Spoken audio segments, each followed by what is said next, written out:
Teka, Yumi, sasama ka talaga sa outing na yon? Sasama ka sa mga kaibigan mong mayayaman? Sa pagkakaalam ko, sa mamahaling hotel pa kayo mag-check-in. Irritableng sabi ni Lyra, ang pinsan ni Yumi. Kasalukuyang nag-iempake si Yumi ng mga damit sa peke niyang Gucci traveler's bag. Ayaw niya ring malaman ng mga kaibigan niya na peke ang Gucci bag na yon dahil baka matanggal siya sa circle of friends nila at hindi na siya magiging sikat sa eskwelahan. Ayaw niyang matanggal at mapahiya sa mga kaklase. Pakialam mo ba, may pera naman ako. Pasinghal ding sagot ni Yumi sa pinsan at nagpatuloy lamang sa paglalagay ng gamit sa bag.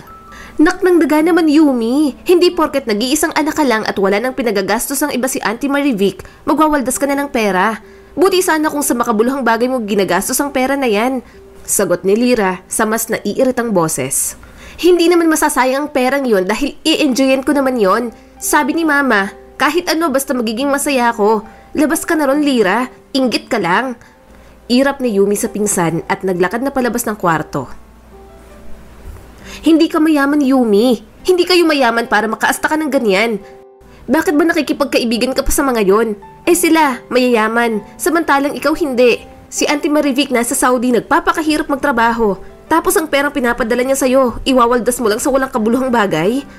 Hindi na pinansin ni Yumi ang pinsan. Sa halip, bumaba na ito ng hagdanan para tuluyan ang makalabas ng bahay.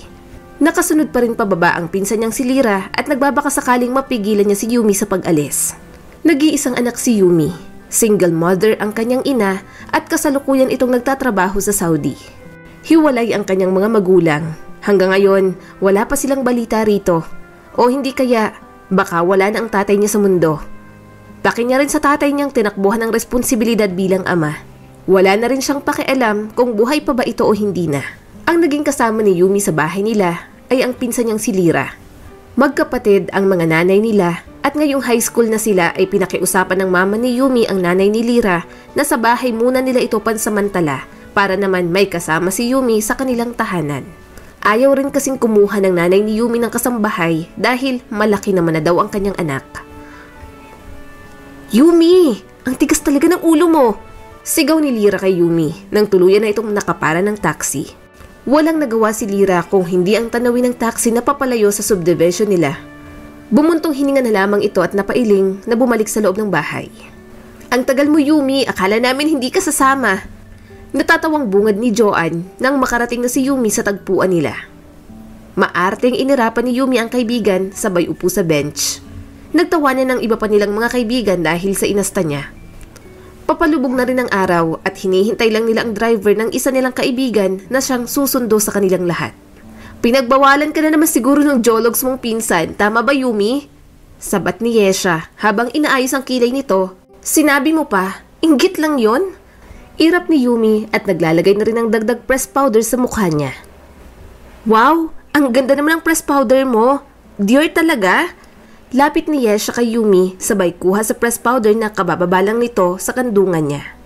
Puno ng pagmamalaki ng ngisi ang iginawad niya sa mga kaibigan. Siyempre, fresh from Dubai pa yon, no? At ipinadala ng mama niya. Yun ang pinabibili ni Yumi instead ng mga chocolate. Well, para sa Auntie Melody at sa pinsan niyang si Lyra, mga pagkain ang hinihingin nila sa mama niya o hindi naman mga lotion, sabon, kung ano-ano pang kachipan ng mga gamit. Ayos na yun at mga cheap naman sila. Natatawang sabi ni Yumi sa isipan niya. Nasa New York daw ang mami mo ngayon, Yumi? Kailan ba uwi niya? Baka gusto ng mami mo na sabay na sila ng mami ko. Maarteng tanong at suhestyon ni Joanna kay Yumi.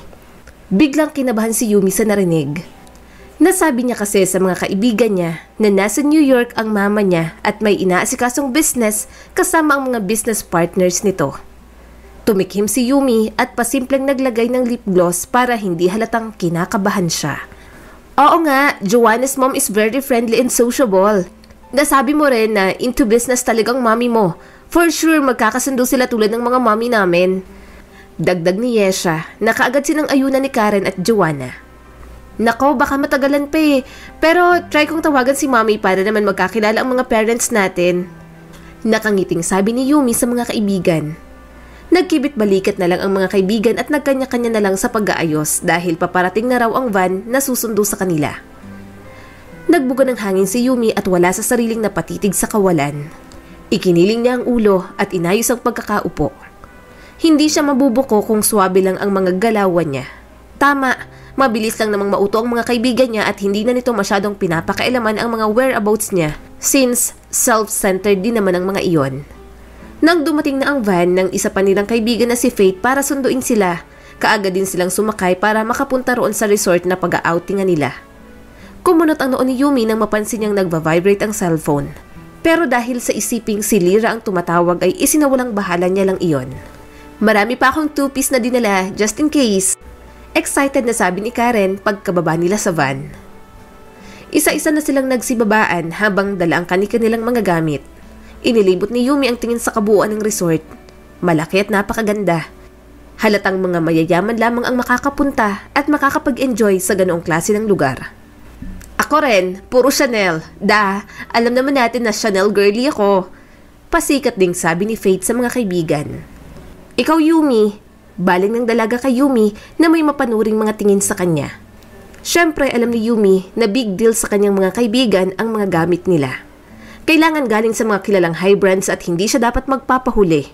Kailangan niya ring magpasikat at makalevel ang mga mayayaman niyang kaibigan. Gucci ang sakin, nakangiting sagot ni Yumi sa mga kaibigan na puno ng kumpiyansa. Nagsitanguan lang ang mga ito at nagdadyanang pumasok sa loob ng resort. Ang lugar ay napapalibutan ng malalaking puno ng niyog at halaman. Sa gitna ng resort, matatagpuan ang malawak na swimming pool na may malambot na puting buhangin sa paligid nito. May mga malalaking payong at kahoy ng mga silya na nakalatag sa tabi ng pool na nag-aanyayang umupo at mag-relax. Naroon din ang malalaking poolside cabanas. Sa isang dulo ng resort, matatagpuan naman ang malaking jacuzzi na nag-aalok ng isang kakaibang karanasan ng pagpaparelax. Oh my gosh, ang daming gwapo! Paimpit na tuloy ni Karen nang dumaan ang grupo ng mga kalalakihan sa hindi kalayuan. Nilingon din ni Yumi ang itinuro ni Karen. Tama nga siya at lahat ng nandun, mga gwapo. May mga dugong banyaga din siguro dahil na rin sa tindig at kutis ng mga ito. Mas lalo silang nagtilihan ng kumaway ito sa kanila.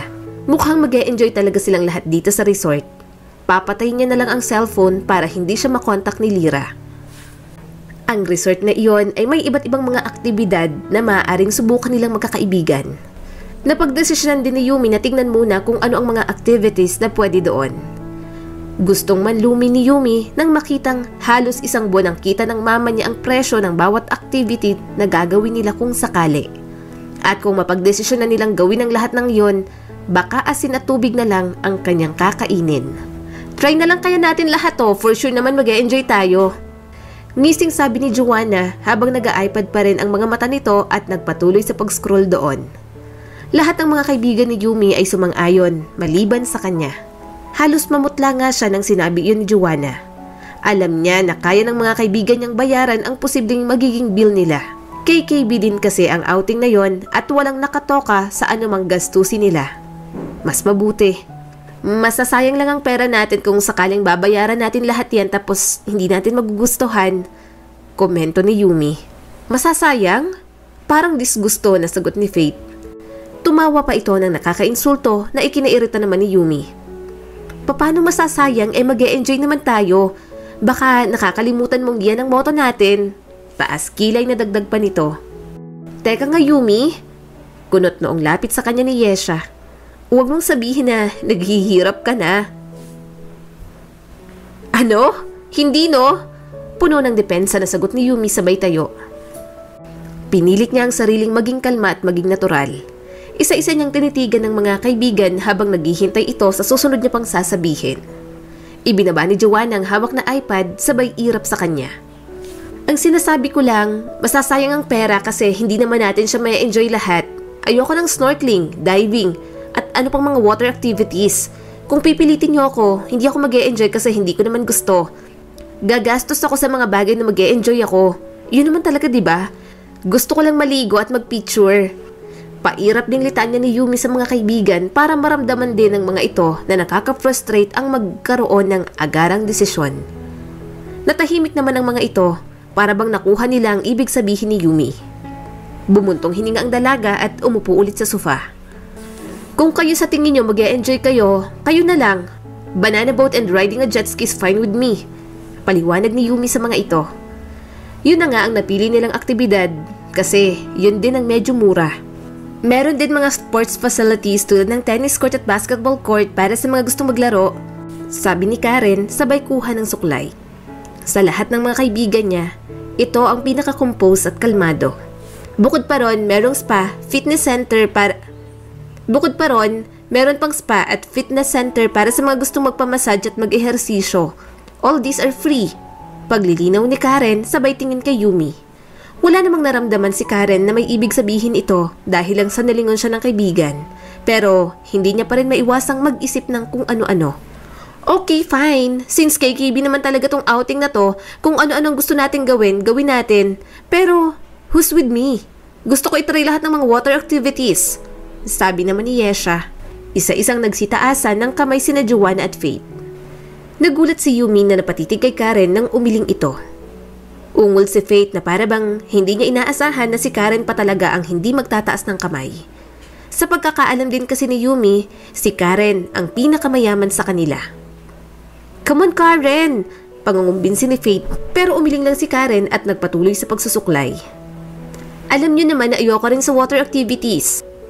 For sure, mag-e-enjoy kayong tatlo kasi yan naman yung gusto niyo, diba? Pampalubag ni Karen sa mga kaibigan.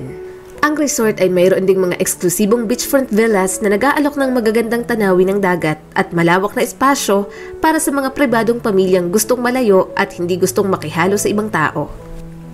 Ang mga villa ay may modernong kagamitan at malaking balkonahe upang masilayan ang magandang tanawin. Pinanonood ni Yumi sina Joanna, Yesha at Faith habang nag-aayos ng kanilang suot. Nagbihis na kanina sina Karen at Yumi. Magtatanghalian muna sila sa baba bago gawin ng tatlo ang mga water activities. Nasa isang restaurant na sila at pumipili ng pagkain. Napatitig si Yumi sa mga pagkain sa menu. Sobrang mamahal at ayaw niyang mabuko na gusto niyang magtipid. Ayaw niyang mapahiya sa mga kasama. Dahil ang Caesar salad lang ang medyo may mababang presyo, yun na lang ang in-order niya. Ha? Lunch to Yumi at galing pa tayo sa biyahe. Hindi ka nagugutom? Magsasalad ka lang? Taas kilay na tanong ni Faith. Hindi, nag-agahan kasi ako bago umalis ng bahay kaya medyo busog pa ako. Pagsisinungaling ni Yumi. Nagda-diet ka ba? Natatawang sabi naman ni Joanna sabay tiklop sa menu na hawak. Hindi naman, busog lang talaga ako. Kibit balikat na sagot ni Yumi at tinawag ng waiter. Tahimik lang si Karen na nagbubuklat ng menu. Nang lapitan na sila ng waiter para kunin ang mga orders nila, napilitan si Yumi na sabihing salad lang ang sa kanya kahit ang totoo ay gutom na siya. Tatawagan na lang niya mamaya ang mama niya na padalhan siya ngayon dahil nasa 20,000 na lang ang natira sa kanyang allowance. Sa pagkakaalam din kasi ng nanay niya, hindi niya ginagastos ang laman ng kanyang savings. Pero ang totoo, ubus na yun. Mabilis lang natapos ang tatlo niyang kaibigan sa mga kinakain at excited nang lumabas ng restaurant para gawin ang water activities. Parang hindi niya pa nakita na ang totoo naman talagang pakay ng mga ito ay ang mga lalaking nakita nila kanina na gusto lamang ng mga itong maabutan sa labas. Tatayo na sana si Yumi nang biglang may dumating na waiter sabay lapag ng isang rice at steak sa table niya. Wala naman siyang in-order at baka nagkamali lang ito ng bigay. Hindi po ako nagdagdag ng order. Puno ng pagtatakang sabi ni Yumi sa waiter. Nasa powder room si Karen at baka ito ang nagpadagdag ng order. Naguluhan naman ng waiter sa sinabi ni Yumi sabay linga sa paligid. Table 21 miss, table 21 po itong table ninyo. Sure na sagot ng waiter. It's mine, sagot ni Karen mula sa likuran. Pakilagay sa harapan niya't kakainin niya yan. Seryosong dagdag pa nito. Laglag pa ngang napatitig si Yumi kay Karen. Tumango ang waiter at walang sabing inilagay nga ang platong may pagkain sa harap ni Yumi at umalis. Tapos na akong kumain, Karen. What do you mean? Hilaw na tawa ni Yumi. Hindi ko alam kung anong nangyayari sa'yo pero obvious naman na gutom ka, Yumi. Narinig kong kumulo ang sikmura mo kahit katatapos mo palang kainin ng salad. Irritabling sabi ni Karen sabay upo sa harap nito. Busog nga ako, Karen. Ano ba? Pilit pa ni Yumi sa kaibigan. Kahit kumukulo pa ang sikmura niya, ayaw niyang magpalibre sa mga ito. Lalo na't alam ng lahat na mayaman din siya. Malilibre pa siya at talagang sa pagkain pa. Nakakahiya iyon para sa kanya. Anong gagawin dyan? Itatapon? Malamig na sabi ni Karen. Igting pang ang tumitig si Yumi rito. Pera mo naman yan di itapon mo. Sarkastikong sabi niya pa. Hindi makapaniwalang napatitig si Karen sa kanya. Nasa mukha nitong gustong tumawa pero pinili na lang tumahimik. Alam mo Yumi, ang totoong mayaman, may pakialam kahit 1 centavo lang yan. At hindi exception ang pagkain doon.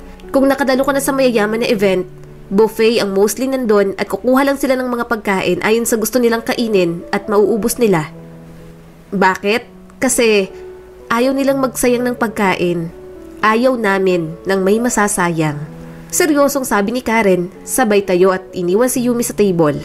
Napahiya roon si Yumi. Ayaw niya mang tanggapin. Parang may alam si Karen sa kanya. Pero bakit naman ito malalaman? Maaaring mas mayaman si Karen sa kanya pero hindi ibig sabihin na alam nito ang lahat. Wala rin naman sa mga kaibigan ni Yumi ang kilala ang mga kamag-anak niya o kahit si Lira. Wala sa sariling napatitig si Yumi sa pagkain na nasa harapan. Mas kumalam ang kanyang sikmura. Napalunok siya sabay kuha sa kutsara at tinidor at nagsimula na lang din kumain. Mabuti na lang at silang dalawa na lang ni Karen ang naiwan sa table nang magkasagutan sila kanina. Kundi, magiging issue pa yun sa lahat, lalo na't kilala niya ang 3 na mga war freaks. Ang hindi alam ni Yumi, nasa malayo si Karen, mapanuri siyang tinititigan habang may malalim na iniisip. Nasa loob ng banyo si Yumi at hinihintay na sumagot ang mama niya ng tawag. Nang tuluyang sumagot, kaagad niya itong sinalubong ng pagkairita. Mama naman, tawag ako ng tawag sa'yo. Hindi ba day off mo naman ngayon? Bakit di mo sinasagot yung mga tawag ko? Kakainis naman. Puno ng pagkabanas na bungad ni Yumi sa kanyang ina. Pasensya na anak at kagigising ko lang. Ano ba yun? Malambing pa ring sagot ni Marivic. Kaagad rin namang kumalma si Yumi sa naging sagot ng nanay niya pero nandun ang iritasyon sa buong sistema niya. Kailangan ko po ng pera ma, ngayon na. Walang patumpik-tumpik na sabi ni Yumi sa ina. Wala na bang allowance na ipinadala ko sa iyo anak? Nung nakaraang araw pa ako nagpadala sa iyo Puno ng pagtataka na sabi nito pero mahinahon pa rin ang boses. Ma, alam mo naman na halos tuman ang mga gamit ko. Binigay ko na lahat yung kay Lira pati yung mga pinaglumaan kong sapatos kaya nag-shopping ako. Pagmamaktol pa ng dalaga. Totoo naman ang sinabi niya sa kanyang ina. Binigay niya iyon lahat kay Lira at may kasama pang baon sa eskwela. Kaya hindi niya maintindihan bakit umaas na pang bida si Lira sinusuhulan niya naman. Ang cheap talaga. Tsaka nag-grocery kami ni Lira. Pagsisinungaling niya pa. Bumuntong hininga na lamang si Marivic sa sinabi ng anak. Napangisi si Yumi nang sinabi ni Marivic na hintayin niya muna sandali at ihihulog niya ang pera sa kanya. Wala pang 5 minuto, dumaan na ang notification sa cellphone ni Yumi. 30,000 pesos ang naisend sa kanyang bank account. Nakangising binasa ni Yumi ang notification. Kaagad na walang iritasyon na nararamdaman niya nang makita ang perang hinulog ng kanyang ina. Natanggap ko na po mama, salamat, I love you po. Masayang sabi ni Yumi. Tipirin mo yan anak at wala na akong naitabi, baka matagalan pa ako bago makapagpadala ulit. Sagot ng mama niya mula sa kabilang linya. Bakit? Taas kilay na tanong ni Yumi. Walang bakit anak. Kailangan mong magtipid lalo na at magkokolehiyo ka na. Puno ng pagmamahal na naging sagot ni Marivic. Di mas pag-igihan mo ang magtrabaho mama. Responsibilidad mo ako Diyos ko naman. Sagot ng dalaga sabay patay sa tawag. Kaagad na lumabas si Yumi sa CR at hinanap si Karen sa kabuuan ng lugar. Nang makita niyang nasa labas ito, nilapitan niya agad.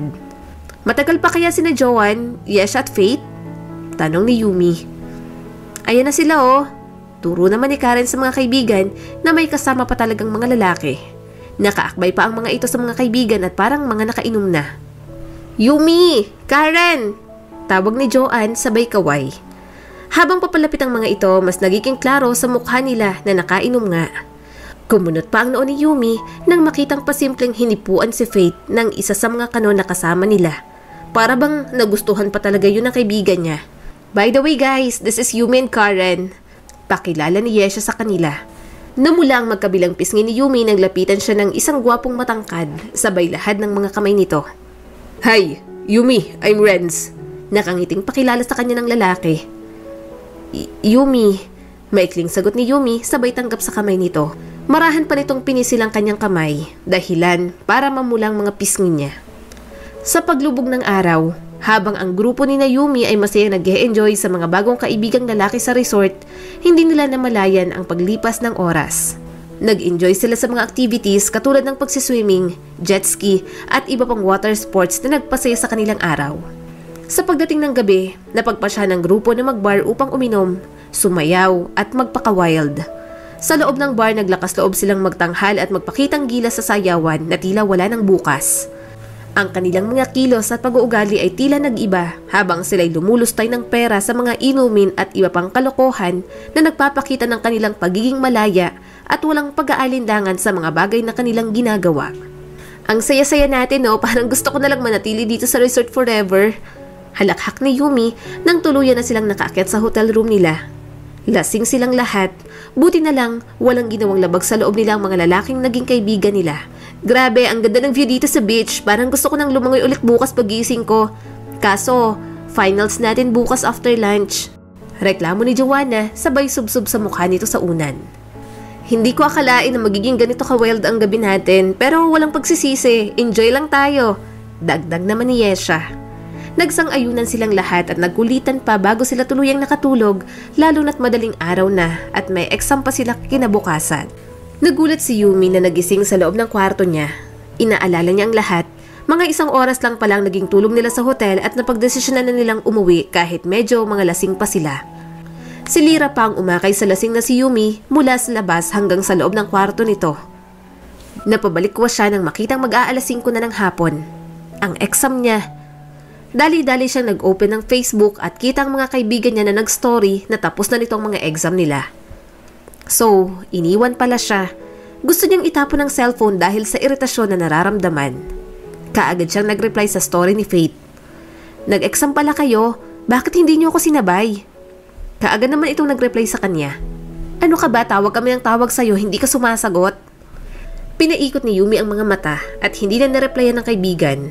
Mag-special exam na lang siya bukas kahit may ekstrang bayad iyon. May sobra pa naman siyang pera para sa anumang gagastusan niya. Kagad siyang bumaba para magpunta ng kusina. Gutom na rin kasi siya at kailangan niya talagang kumain. Parang mas sumasakit ang ulo niya na parami nga talagang inom nila. May nakita siyang nakatakip sa mesa at kita niyang pang-agahan na pagkain ang naroon.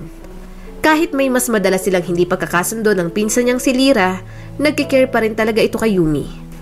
Habang kumakain siya ay dumating naman si Lyra galing sa eskwelahan. Naka-uniform ito at may bitbit ng kung ano-anong cardboards at mga libro. Nagkibit balikat si Yumi at nagsimula ng kumain. May exam ka pala pero hindi ka pumasok. Malamig na bungad ni Lyra sa kanya. Bitbit pa rin ito ang mga gamit. Napabuntong hininga na lamang si Yumi at hindi na ito pinansin. Wala siyang lakas para makipag-away sa pinsan niya. Paano ko papasok kung may hangover pa ako? Sarkastikong sagot ni Yumi nang hindi pa rin umalis si Lyra sa harapan niya at naghihintay ng sagot. Padabog na binitiwan ni Lyra ang mga gamit na hawak sa mesa. Babasagin ang lamesang iyon kaya may kabang napatayo si Yumi sabay galit na humarap kay Lyra. Ano bang problema mo, ha? Singhal ni Yumi. Ikaw, Yumi, ikaw ang problema ko. Tao ka pa ba? May malasakit ka ba sa mga taong nasa paligid mo, ha? Ano bang pinagsasasabi mo, Lyra? Kung wala akong malasakit, wala ka rito sa pamamahay ko. Sarkastikong tumawa si Lyra, sabay lapit kay Yumi. Mas matangkad siya kaya bahagyang napatingala si Yumi sa kanya. Talaga? Pamamahay mo? May sentimo ka bang naiambag para mapundar ang bahay na to, Yumi? Alalahanin mo na bahay lang ang sa inyo rito at kay mama ang lupang pinagtitirikan ng bahay na to. Nanggagalaiting sabi ni Lyra. Hindi namin kasalanan na may pera kami at kayo ay wala, kaya naisang lang ang lupa nyo kay mama. Naputo ng sinabi ni Yumi nang mainit na sinampal siya ni Lyra. May namumuo na ring luha sa mga mata nito na napatitig kay Yumi.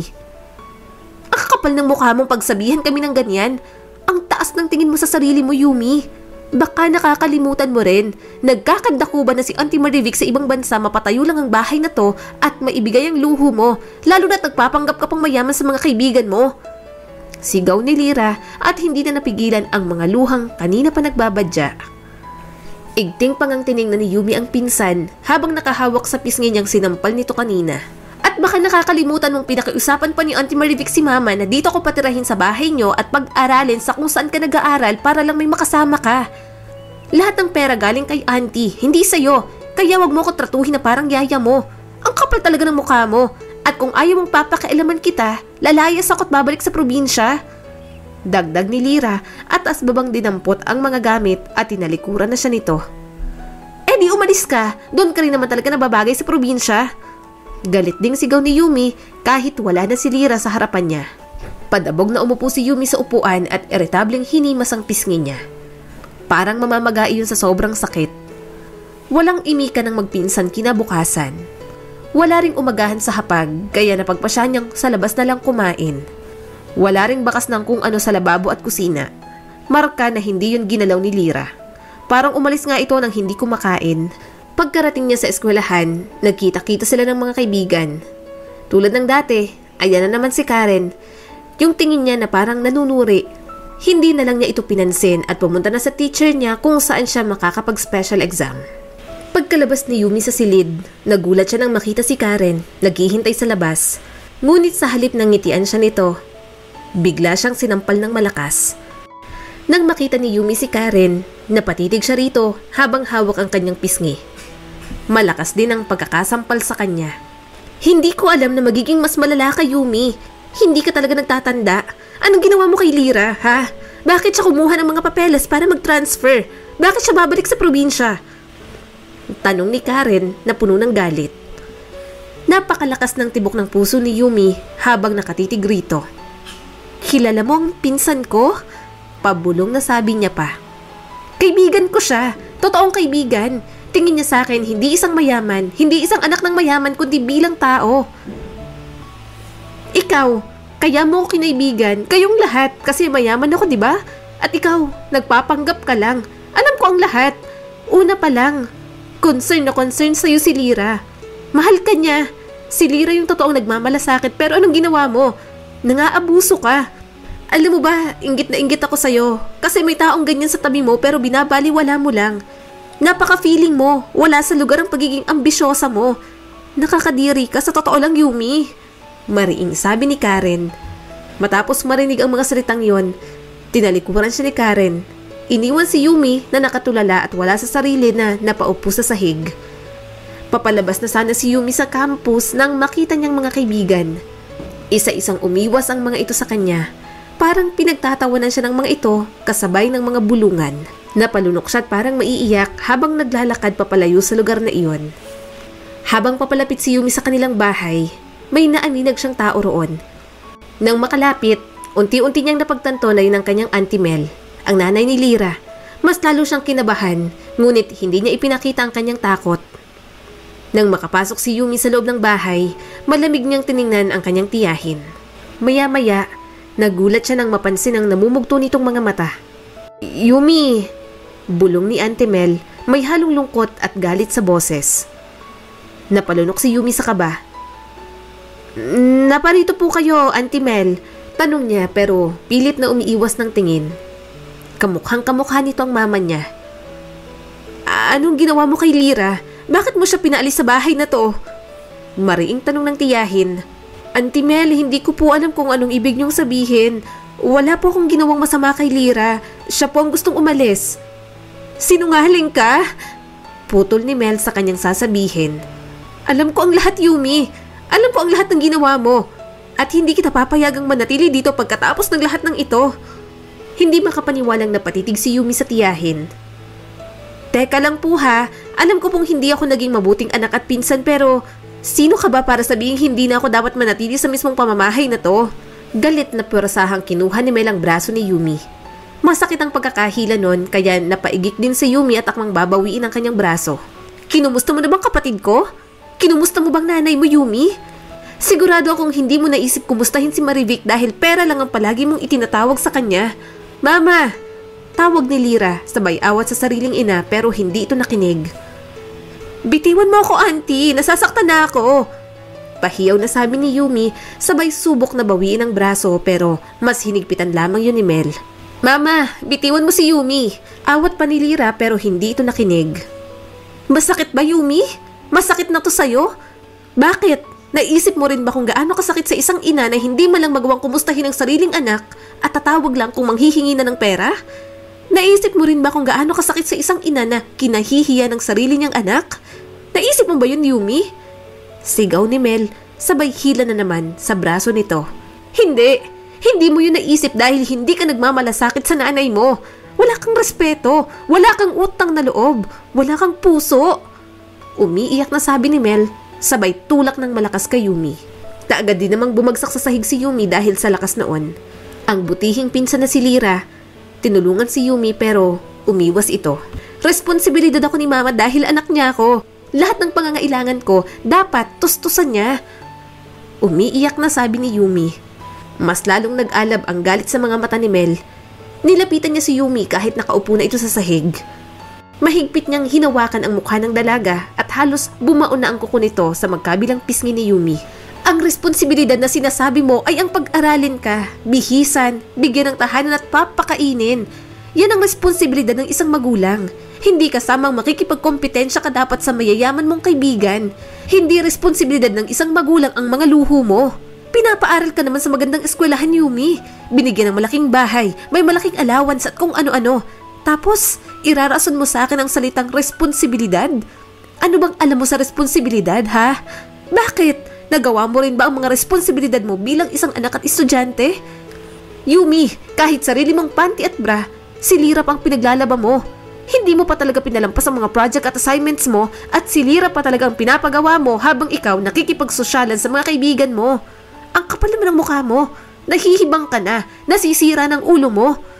Mariing sabi ni Mel, sabay tulak sa mukha ni Yumi. Hindi niyo ako naiintindihan. Kailangan kong aliwin ang sarili ko para maibsan ang paghahanap ko kay Mama. Wala kang alam sa nararamdaman ko. Kailangan ko rin ng nanay. Umiiyak na sigaw rin ni Yumi sa tiyahin. Gusto kitang intindihin, Yumi. Pero papaano makakauwi ang mama mo kung nalulunod siya sa utang kabibigay sa mga lecheng luho mo? Nasa isip niya na kailangan niyang mag-extend ng kontrata para may ibang bayad sa utang niya na pinagpapasikat mo lang sa mga lecheng kaibigan mo. Nang gagalaiting sigaw ni Mel. Buisit ka talaga, Yumi. Napakawalang kwenta mong anak. Gusto kitang saktan ng paulit-ulit pero alam ko kung gaano ka kamahal ng kapatid ko. Alam ko kung gaano ka kaimportante sa kanya. Kaya nga nasa ibang bansa siya at nakikipagsapalaran, mabigyan ka lang ng magandang kinabukasan. Tapos ganito lang ang igaganti mo? Nanlalaking matang sigaw ni Auntie Mel. Pero, sa oras na malaman kong hindi nagagaling si Marivic, parang nanghihinang sinabi ni Mel at sinabayan si Yumi sa pagkakaupo sa sahig. Hindi pa rin niya inaalis ang mata sa pamangkin. Parang binuhusan ng malamig na tubig si Yumi. May masamang nangyari ba sa nanay niya? Isa-isang nagsilaglagan ang mga luha niya sa mga naging salita ng tiyahin. Ikaw ang papahirapan ko, Yumi. Balik tigas at riin na bulong ni Mel. Ipaparanas ko sa'yo kung paano magkuskus ng inidoro, magbuwis ng buhay, paano malipasan ng gutom, hindi nakakatulog ng maayos, pinagkakaitan ng masasayang okasyon sa buhay, maglabada, maging utusan. Tandaan mo yan, Yumi. Sa oras na hindi na magising ang kapatid ko, ikaw ang sisingilin ko. Mahal na mahal ko ang kapatid ko at hindi ako magdadalawang isip na saktan ka kapag may nangyaring masama sa kapatid ko dahil dyan sa kasakiman mo. Puno ng lungkot, sakit, puot at galit na banta ni Auntie Mel kay Yumi. Tara na, Lyra, iwan mo ng babaeng yan dito. Hayaan mo siyang mabulok at mabaho sa pamamahay niya. Malamig na sabi ni Mel, sabay akay sa anak nito. Kita rin sa mukha ni Lyra na nagdadalawang isip itong umalis sa bahay para iwanan si Yumi. Nakaupo pa rin sa sahig ang dalaga, tahimik na humahagulgol. Nang tinawag ni Auntie Mel si Lyra, wala itong nagawa kundi ang sumunod sa ina. Walang tigil sa pag-iyak si Yumi habang paulit-ulit at sirang plaka ang mga sinabi ng tiyahin niyang si Mel. Hinawakan niya ang dibdib ng sumikip iyon. Kailangan niyang huminga ng malalim. Nagsisisi siya. Sising-sisi si Yumi dahil sa naging kapabayaan niya. Napakasama niyang anak. Tama nga sila. Wala siyang kwentang tao. Mabilis na lumipas ang 2 linggo. Isang tawag mula sa agency ng kanyang ina ang nakapagpabalikwas kay Yumi mula sa pagkakahiga. Kailangan daw siya sa Saudi para mabantayan ang ina niyang na-stroke. May mga kailangan din siyang gawin roon tulad ng pag-aasikaso at pag-aayos ng mga dokumento ng kanyang nanay. Nakikita ni Yumi ang sitwasyon bilang isang hamon. lalo na't nararamdaman niya ang takot at pangangailangan ng kasama sa ganoong pagkakataon. Sa kabila ng kanyang nararamdaman, tila walang ibang tutulong sa kanya maliban sa sarili. Nang dumating si Yumi sa Saudi, agad siyang inihatid sa ospital kung saan nakakonfine ang nanay niyang si Marivic. Ang silid na iyon ay napuno ng katahimikan. Ang mga dingding ay may malamig na kulay na nagdudulot ng lungkot at pag-alala. Nang makarating si Yumi sa room 104, bigla siyang kinabahan at hindi mapigilang lumuha. Ang kaba at pangamba ay bumalot sa kanyang puso habang papalapit sa pinto. Dahan-dahan niyang pinihit ang doorknob at sa pagbukas ng pinto, agad siyang sinalubong ng nakahahabag na sitwasyon ng kanyang ina. Naroon si Marivic, putlang-putla at napakapayat. Walang malay na nakahiga sa kama ng ospital na may kung ano-anong nakakabit sa katawan. Ang lungkot at sakit sa kanyang mga mata, hindi niya mapigilan. Ang pagmamahal at pangungulila para sa kanyang ina, naramdaman niya sa bawat pag-iyak at pagtulo ng mga luha. Ang mga sandaling iyon ay puno ng lungkot at pagtangis. Ngunit may taglay din itong pag-asa at determinasyon na magbigay ng lakas at suporta sa kanyang ina sa oras ng pangangailangan. Sa harap ni Marivic, si Yumi ay lumapit at napatitig. Patuloy ang pag-agos ng kanyang mga luha habang dahan-dahang umupo sa monoblock chair na nasa tabi ng hospital bed ng kanyang ina. Ang bawat sandali ay puno ng emosyon at pagmamahal na hindi kayang pigilan ni Yumi. Marahan niyang hinawakan ang kamay ng kanyang ina. Tila gustong iparating ang lahat ng pagmamahal, pagsisisi at suporta sa pamamagitan ng simpleng pagyakap. "Mama, nandito na ako," bulong ni Yumi sa gitna ng pag-iyak. Lalo niyang hinigpitan ang pagkakahawak sa kamay ng kanyang ina.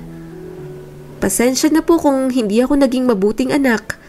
Nang mga sandaling iyon, determinado si Yumi na bumawi sa kanyang ina. Naramdaman niya ang lamig sa kamay ng kanyang ina. Ngunit sa kabila noon, nanatili siyang matatag at handang ipaglaban si Marivic sa anumang pagsubok na kanilang haharapin.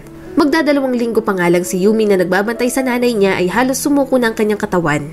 Ang perang panggastos nila sa gamot ay parang anumang oras ay kukulangin kaya kailangan niyang magtrabaho kahit part-time lang. Legal age na rin naman si Yumi kaya paniguradong makakahanap siya ng trabaho pandagdag sa panggastos. Sa gitna ng mga pagsubok at paghihirap sa kanyang buhay sa Saudi, naging dishwasher si Yumi sa isang fast food chain. Halos buong araw siyang nakatayo at walang pahinga dahil sa sunod-sunod na paghuhugas ng mga plato at kagamitan sa kusina. Ang kanyang oras para sa pagpapahinga ay limitado at kahit may mga break, hindi sapat ang oras para makapagpahinga ng maayos. Sa kabila ng pagod at hirap na yon, patuloy si Yumi sa pagtatrabaho. Minsan, habang naghuhugas siya ng plato, tumutulo na lang ang kanyang mga luha. Iniisip niya na pawis yun mula sa pagod. Ngunit hindi niya namalayan, luha na pala. Ang lungkot at pagod na kanyang nararamdaman, hindi niya na kayang pigilan. Sa pagtatapos ng kanyang shift, agad siyang nagmamadali patungo sa ospital upang bantayan ang kanyang ina. Isang gabi, sa sobrang pagod at gutom, muntik na siyang mahagip ng bus habang papauwi. Ang antok at gutom ay nagdulot ng panganib sa kanyang kaligtasan. Ngunit sa kabila nito, hindi siya sumuko. Patuloy na nagsumikap para sa kanyang ina. Sa paglipas ng mga araw, unti-unti na rin natuto si Yumi.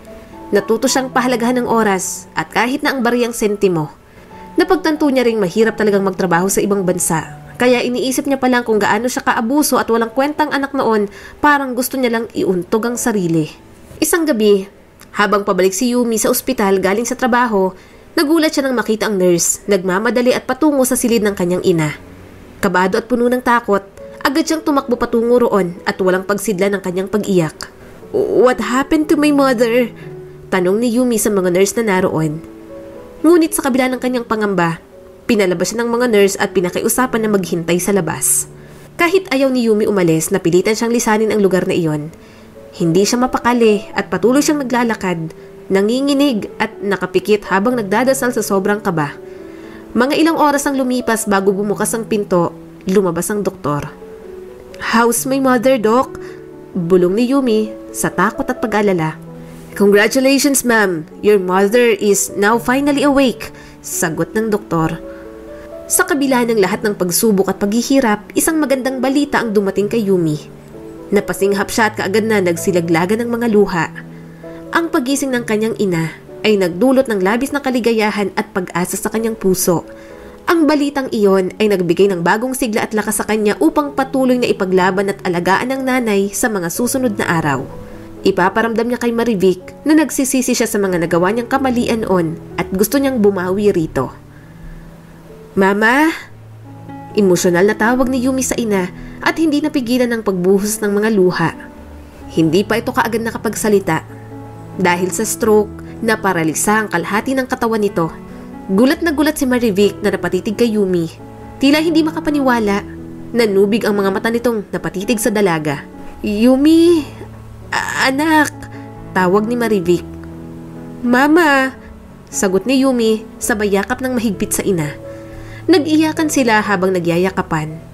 Ang sakit rin pala sa puso maging sobrang masaya.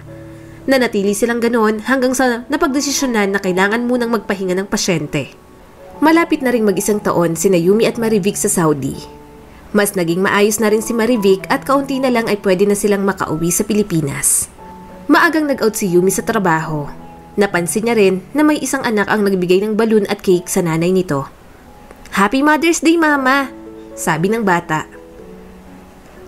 Mother's Day pala. Bulong ni Yumi sa sarili at nalingon ng isang maliit na bake shop kung saan may mga binibentang mga cake. Sa mga nagdaang taon, kahit isang beses, hindi niya man lang nabati ang kanyang ina ng Happy Mother's Day.